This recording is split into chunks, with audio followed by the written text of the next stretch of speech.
Volte a dizer os antigos juramentos: vida antes de morte, força antes de fraqueza e jornada antes de destino.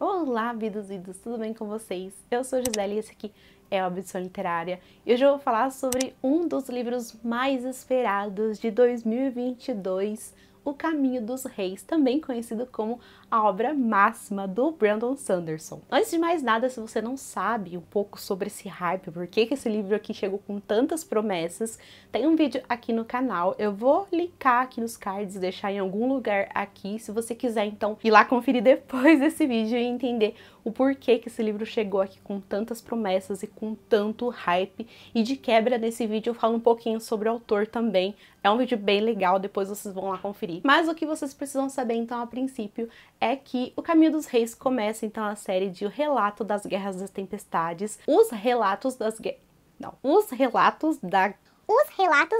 da Tempestade. Os relatos da Guerra das Tempestades, então. É uma série prevista, então, para ter 10 livros, mas dividida em 2 arcos, cada arco 5 livros. Meu Deus, Gisele, eu não aguento mais, você vem me recomendando essas séries gigantes. É aí que mora a graça, gente, vocês vão entender. E esse, gente, é um livrão em todos os sentidos. O autor passou mais de 20 anos escrevendo e reescrevendo. E você sente, sabe? É muito palpável toda essa dedicação e todo esse carinho que o autor escreveu essa história. Por isso, assim, foi muito difícil segurar as expectativas para ler esse livro aqui. Se você tá pensando, preocupado com isso, não se preocupa. Não precisa moderar as expectativas, vai com ela lá às alturas mesmo que o livro dá conta. E nessa história, então, a gente tem diversos começos, a gente tem vislumbres de acontecimentos que são muito importantes aqui para esse mundo, que vão ser importantes então para a história principal que a gente vai acompanhar. Eu não vou falar sobre nenhum desses começos aqui, porque eu acho que o fator surpresa, ele é muito importante. Como você inicia, então, um universo, assim, de fantasia épica, é como se cada página fosse, então, a pecinha de um quebra-cabeça. E a trama, então, ela te atrai para você conhecer, para você entender os mistérios, então, daquele universo. E se for levar isso em consideração, a gente tá falando aqui de um quebra-cabeça de mais de 1000 páginas. Então, eu vou direto para apresentar para vocês 3 personagens centrais dessa história. O primeiro é o Kaladin, um jovem que ascendeu muito rápido no exército, mas tão rápido quanto a sua ascensão foi também a sua queda. E hoje, então, ele é um escravo acusado de deserção. E ele vive com um sentimento de que falhou com as pessoas que ele jurou proteger.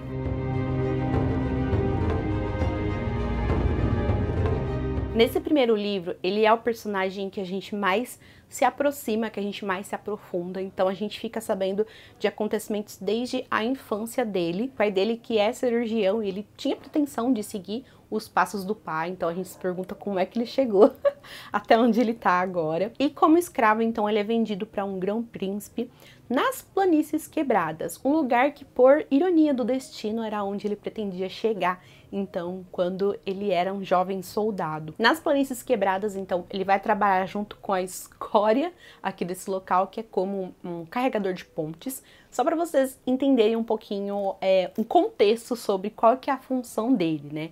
Aqui nesse local, acho que aqui são até as Planícies Quebradas, aqui, né? A gente tem, eu vou falar um pouquinho sobre esse mundo daqui a pouquinho para vocês compreenderem, mas as Planícies Quebradas é como se fosse então uma paisagem com diversos platôs irregulares, como se realmente uma planície tivesse sido quebrada, assim. Então a gente tem diversos abismos e esses pobres, então, carregadores de pontes se unem ali em dezenas, às vezes até 30 homens para carregar pontes gigantes e bem pesadas para ligar um platô a outro, assim, e o exército passar para poder batalhar com outro exército. Só que às vezes a batalha fica muito distante do acampamento, assim. Então esses carregadores, novamente, esses pobres carregadores precisam andar vários quilômetros e ligar vários platôs, assim, para levar o exército. É cruel. cruel, você achou cruel, na verdade essa é a função que um carregador, em teoria, deveria ter. Mas a função deles, na verdade, é outra. E o porquê dessa guerra, eu não vou contextualizar ela aqui pra vocês, porque tem a ver com um desses começos aqui. Vou deixar essa surpresa também para quando você estiver lendo. E assim, definitivamente esse é o pior momento do Kaladin, sabe? Ele tá meio desacreditado, ele quer que tudo acabe logo. Ele é um personagem que ele tem depressão. Antes mesmo de conhecer o personagem a fundo, saber suas motivações, eu já quis proteger ele, colocar ele no potinho, proteger de todo o mal. Vocês sabem que eu não resisto a um personagem fudido, né, gente? Então assim, logo de cara eu abracei o Kaladin. Com certeza é um dos meus personagens favoritos do livro, mas eu sofri um bocado com ele. Chorei 2 vezes lendo esse livro e as 2 vezes foi por causa dele. Mas tem uma coisa que desperta o Kaladin, sabe? Que tira ele desse torpor perigoso de só ver uma saída, é ver que tem outras pessoas que ele precisa proteger, ver outras pessoas que precisam de cuidado, né? Como eu falei, o Kaladin se encontra ali no meio da escória, né? Dessa sociedade entre os escravos. São homens, assim, maltratados, sem valor, que também perderam a esperança, se encontram meio que no mesmo estado de espírito dele, que talvez precisam de uma ajuda, sabe? E será que ele é essa pessoa capaz de ajudar esses homens, né? Será que ele vai conseguir? Será que ele não vai falhar de novo?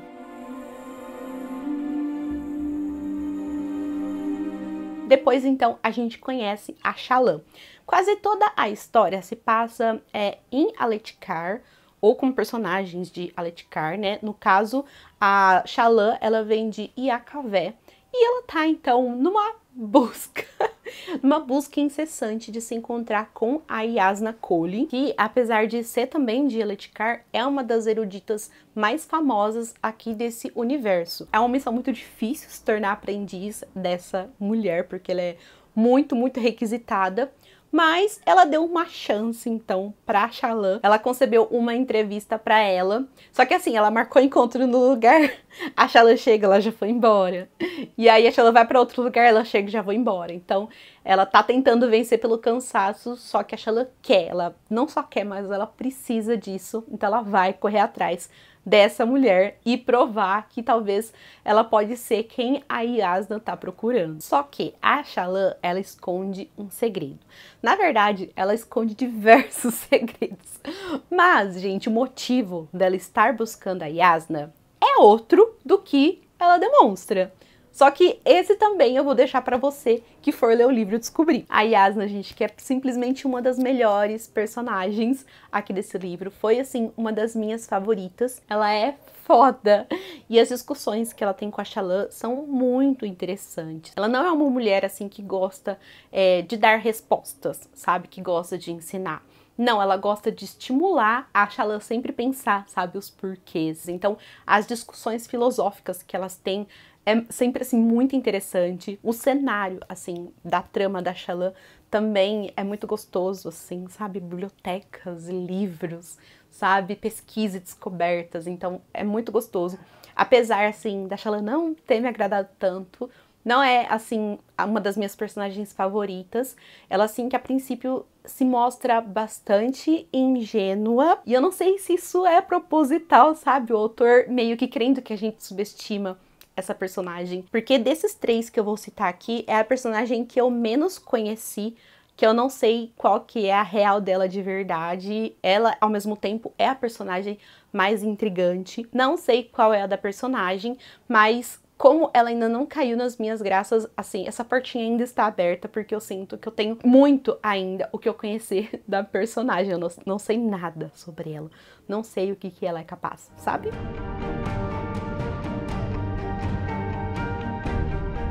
Nosso terceiro personagem, então, é Dalinar, que é um grão-príncipe tio do rei Elhokar de Aletikar, que há muito tempo, então, era conhecido como o Espinho Negro. há muito, não muito tempo, tipo 5, 6 anos, por aí. Não é muito tempo, né? O Espinho Negro, que era um guerreiro a ser temido tanto dentro quanto fora das batalhas. Mas, desde acontecimentos mais recentes, de alguns anos, então, pra cá. Gisele, se decida, ou alguns anos é muito tempo, ou são acontecimentos recentes. Essa história é muito grande, esse mundo é muito grande. Vamos entrar num consenso que é recente, tá? Mas, então, desde acontecimentos recentes, então, ele deixou de ser o espinho negro e se tornou, então, uma pessoa mais introspectiva, refletindo mais sobre o passado, sobre erros, se culpando também por algumas coisas. Fora que durante as Grã-Tormentas, eu já vou explicar pra vocês também o que são essas Grã-Tormentas, ele começou a ter algumas crises, né? E nessas crises ele tem algumas visões que mostram então pra ele uma série de coisas estranhas. Ele tenta encontrar sentido, até porque tem toda uma linha narrativa envolvendo essas visões. Ele se vê no lugar de outras pessoas, sabe? Tem até um interlocutor ali que conversa com ele. As pessoas podem achar que ele tá meio que paranoico, mas só ele sabe como que as coisas fazem sentido, tá? E nessas visões, então, ele tem sempre uma mensagem que é muito clara. Você precisa uni-los. Roshar, né, que esse mundo aqui tá em constante guerra. As pessoas se acostumaram com ela, encontraram sentido nela, aprenderam a tirar proveito, sendo assim, lucro, sabe? Então como que o Dalinar vai chegar e falar, ó, cambada, vamos parar com essa guerra aqui porque a gente precisa se unir? Vai ser mais um motivo, então, pra acharem que ele tá maluco, né? Caramba. Ai, meu braço tá pesado de carga. Ai, vou segurar aqui no meu ombrinho. Ele já tá perdendo a influência que ele tem no rei. Ele tá deixando de ser temido, então, pelos demais exércitos. Ele só tá perdendo, sabe, coitado. Até mesmo seus filhos, né, se perguntam, principalmente a Adolin, que é o mais velho, se o pai tá enlouquecendo. Mas e daí, né? Fica a pergunta, qual é a dessas visões? Será que ele tá dando moral demais pra uma coisa assim que nem ele sabe de onde vem, né? E será que ele realmente precisa seguir? Até onde? Então, seguir essas visões vão levar ele, né? Essa, então, é a missão do Dalinar. E por falar em Roshar, vamos falar um pouquinho sobre esse mundo, que é praticamente um personagem à parte. Aqui temos, então, um mundo que é regido pelas grandes tempestades, ou Grã-Tormentas, né, como são chamadas. Aqui a gente tem, então, tempestades tão fortes que moldam toda a ecologia, a fauna, e também a própria civilização. O terreno aqui, então, ele é mais rochoso, tem pouca grama, né? As que tem, elas vivem se escondendo, assim, no solo. Os animais, eles desenvolvem carapaças e conchas. As construções também devem ser feitas em determinado lugar ali. A própria moeda, sabe?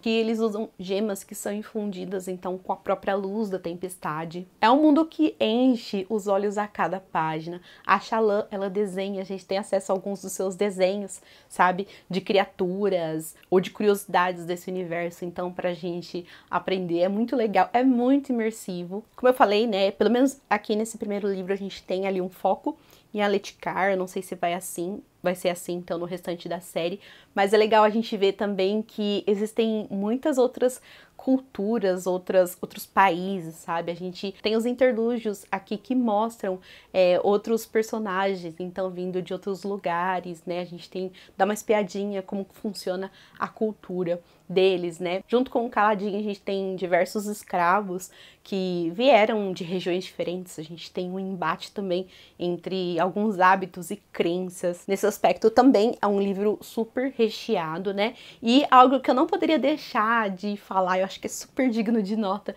aqui pra vocês, que a gente também tem os esprenos, né? Eu não sei se eu vou falar besteira, pode ser que quem já tenha lido mais livros vão achar que eu tô falando um monte de besteira, mas o que eu entendi dos esprenos aqui é que são um tipo de energia ou espíritos, sabe? De diversas reações ou ações que você tem. Por exemplo, a gente tem os esprenos da natureza, né? De ar, fogo, água, a gente tem esprenos de criação, de dor, de morte, assim, tudo tem esprenos. Tem inclusive um personagem aqui nesses interlúdios que ele meio que registra, sabe? Todos os esprenos. E eu achei muito legal, falei, caramba, sabe? Eu acho que se eu fosse dessa história eu seria esse cara. Então foi uma das coisas que eu mais gostei aqui desse universo. E eu tinha que falar então dos esprenos porque é uma das minhas personagens favoritas. É um espreno, então. É um espreno muito diferentão, diga-se de passagem. E ela interage com o personagem do Kaladin. Com relação ao sistema de magia, ele é bem tímido aqui nesse livro. A gente vai compreendendo ele aos pouquinhos. Não só o sistema de magia, mas a história. É algo que meio que caiu em desuso, é algo que faz parte do mistério da história, sabe? Foi se perdendo durante o tempo e tem um porquê disso, mas tá na hora da gente redescobrir. Eu acho que deu pra vocês perceberem que esse é um livro muito potente, sabe? Tanto na criação de mundo como de personagens. Eu lembro que eu tava lendo, gente, e eu tava lá pela página 500 e eu fiquei assustada. Parecia que eu tinha lido 20 páginas, sabe? Além da escrita ela ser mega fluida, você sabe que você tá no comecinho ainda dessa história, sabe? No final, por exemplo, eu sei que eu compreendi algumas coisas, mas eu sei que eu não sei da missa à metade. Tenho minhas teorias, mas tem muita coisa ainda pra eu entender, compreender. E eu tô muito empolgada. E o legal de quando você tem histórias, assim, de personagens que se passam em diferentes lugares, né? Ou um mais perto um do outro, como acontece com o Dalinar e o Kaladin, que você torce o tempo inteiro pra essas histórias se unirem, sabe? Ou pra ter uma mera interação, sabe? Eu ficava torcendo pra isso. Mas o legal é que, mesmo essas histórias não se encontrando, elas se conectam, assim, de uma forma espetacular. Eu amei. E o final? Ai, o que falar sobre o final, gente? Foi um deleite. Não tem outra palavra para definir esse final, sabe? Foram umas das 200 ou 300 páginas mais felizes como leitora, sabe? Porque esse livro aqui, ele desperta muito prazer. Prazer de ser leitora, prazer de gostar de fantasia, sabe? Eu fiquei muito satisfeita. Sobre a Cosmere, tem um vídeo, então, que eu explico um pouquinho sobre a Cosmere. Nem eu lembro das informações que eu dou naquele vídeo. Eu precisei pesquisar um pouquinho, ele tem até um pouquinho de spoilers lá. Eu uni informações meio que pra explicar como que a Cosmere, então, ela funciona. A Cosmere é um universo compartilhado do autor, onde se passam inúmeras histórias e trilogias, não todas, mas a maioria, acho que eu posso dizer isso. E esse foi o primeiro livro, então, que fala ativamente, que fala abertamente sobre a Cosmere, gente. Eu até coloquei de azul aqui todas as vezes que eles citam a Cosmere. E até então a gente precisava ficar pegando migalhas assim para compreender esse universo. E aqui a gente tem poucas falas ainda, mas é a primeira história que eu leio também, que é traduzida, que fala abertamente da Cosmere. E tem crossover de um personagem que já pulou aí de universo em universo, que é meio misterioso. Aqui a gente tem um pouco mais desse personagem também. Essa resenha já deve estar gigante, mas eu tô acabando, tá, gente? Algumas pessoas me perguntam, então, se pode começar a ler Sanderson pelo Caminho dos Reis. E sim, pode, gente. Esse é o começo de uma série, então o que você vai perder são algumas referências que, como você não sabe, você não vai nem, assim, saber que você tá perdendo, né? Essa é a graça de você acompanhar, então, um universo compartilhado, mas não te acompanha o entendimento da sua história. É aquilo. Vai por sua conta em risco. Se eu puder recomendar, só vai e começa a ler esse livro agora. Sim, O Caminho dos Reis entregou tudo o que prometeu, até mais um pouco. Encheu os olhos, as mãos e também o coração. Eu fiquei muito, muito feliz. Valeu a espera, valeu o din-din aí investido. Eu terminei esse livro aqui tem uma semana e já tô morrendo de saudade desses personagens, desse universo. Ainda bem que a trama já prometeu o próximo, então pro ano que vem eu vou, assim, aguardar ansiosamente. Me conta, então, qual que é o seu histórico com esse livro, se você já leu, se você tá esperando para comprar agora na Black Friday, se você vai começar a ler, me conta aqui nos comentários, vamos conversar. E só um recadinho, gente, muito cuidado com os comentários com spoiler. Tem muita gente vindo aqui no canal soltar spoiler aí a reveria e pode acabar estragando a experiência das outras pessoas. Experiência que você teve, que foi muito boa, você vai estragar a da outra pessoa. Pronto, gente, acabei de enrolar. Se você ainda não é inscrito, não se esquece de se inscrever e ativar o sininho para receber as notificações. Deixa também o seu like se você gostou do vídeo. Manda para todo mundo que quer esse livro para comprar e comenta. Bora engajar esse vídeo também. Até o próximo!